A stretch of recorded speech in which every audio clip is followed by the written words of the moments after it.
시청자 여러분 안녕하세요. 김동수입니다. 문화일보 오피니언을 소개해드리고요. 논평을 해드리겠습니다. 여러분, 이재명, 조국, 송영길 3인의 공통점이 무엇인지 아십니까?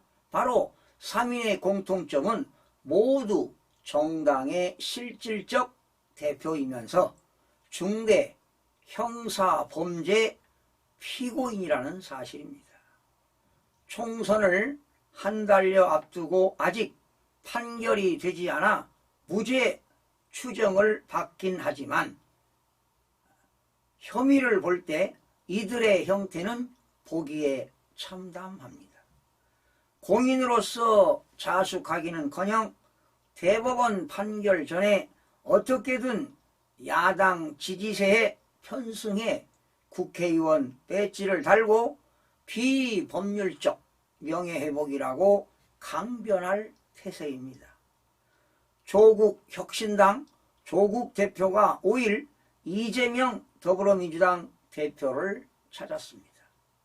야권 지지자들이 지역구에서 민주당을 찍고 비례대표 선거에서는 자신의 당을 찍어주길 바란다고 합니다. 그는 이미 1심과 2심에서 징역 2년을 선고받고 대법원 확정 판결을 기다리는 피고인입니다.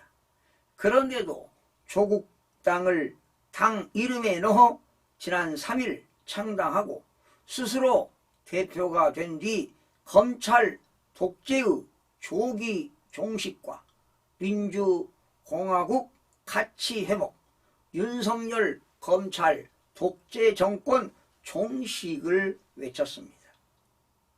그는 유재수 검찰 무마 사건과 입시 비리 혐의로 징역 2년을 선고받고 법률시민 대법원 판결만 남겨두고 있는 상태입니다.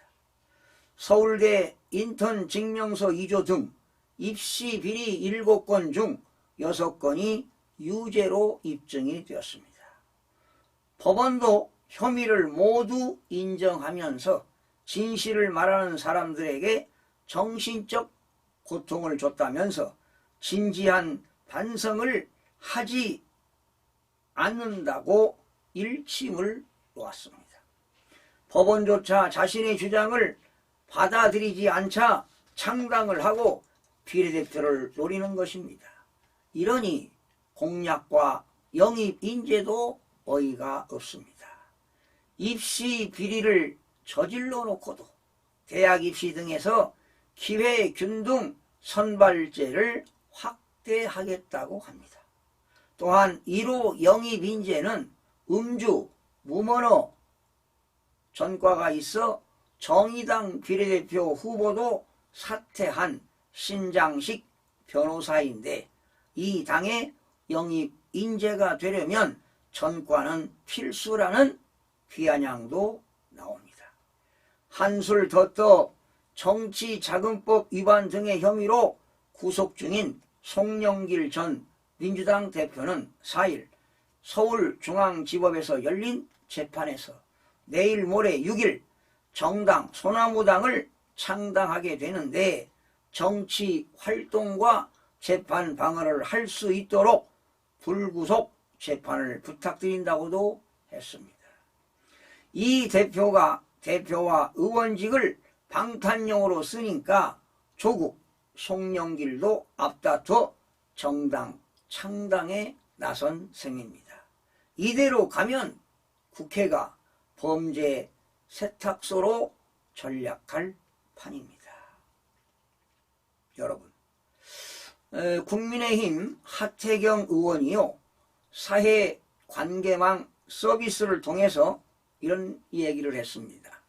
상식적으로 이들은 정계 은퇴를 하고 조용히 사법적 심판을 기다리는 게 정상이라고 주장했습니다. 국민께 용서를 빌어도 모자랄 판에 한 명은 자기 방탄을 위해 제1야당을 쑥대밭으로 만들고 다른 한 명은 자기 이름을 내건 정당을 만들어 비례대표를 달라고 합니다. 대한민국 정치 역사상 이렇게 뻔뻔함을 넘어 후한무치한 사람들이 공당의 대표를 맡은 적이 없다고 했습니다. 국민을 우습게 본 명조 범죄연대 반드시 이번 총선에서 심판을 받아야 한다고 피력했습니다. 여러분, 책망을 자주 받으면서도 고집만 부리는 사람은요, 갑자기 무너지게 되면 회복을 할 수 없게 됩니다. 또한 의로운 사람이 많으면 국민들이 기뻐하지만 악한 사람들이 권세를 잡으면 국민들은 탄식할 수밖에 없습니다. 시청해주신 여러분 고맙습니다.